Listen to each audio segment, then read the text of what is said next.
President Aliyev also said that Azerbaijan's military seeks to learn from and replicate Turkey's armed forces.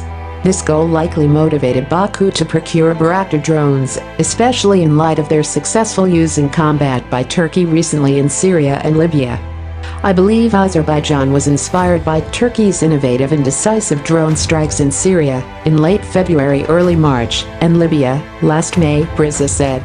He noted that those strikes in Syria's Idlib earlier this year were so innovative and effective that the Royal United Services Institute in London went so far as to state that it called into question the utility of the main battle tank.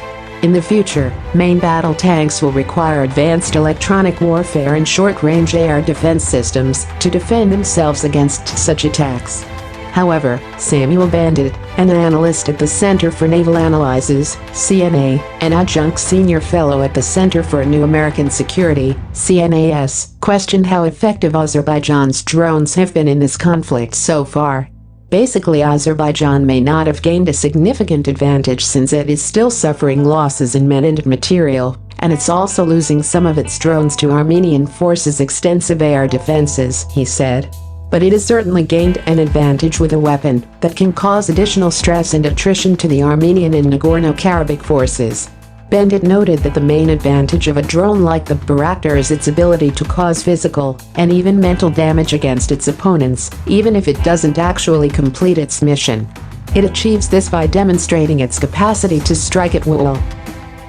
Such UCAVs, unmanned combat aerial vehicles, demonstrate the ability to project force, while keeping other key assets like manned aircraft available for other missions, he said. In the context of the current conflict, Armenia is already indicating that the civilian population in Nagorno-Karabakh might be in danger, a result that may influence further conduct of this war. Bandit also noted that Turkey's drone strikes on Idlib might have been substantially different than Azerbaijan's current drone campaign due to a difference in air defense quality between Syrian forces and the current Armenian and Nagorno-Karabakh battle order. But Turkey's actions once again underscored the key importance of UCAVs in current and future conflicts, he said. Karabakh is Azerbaijan,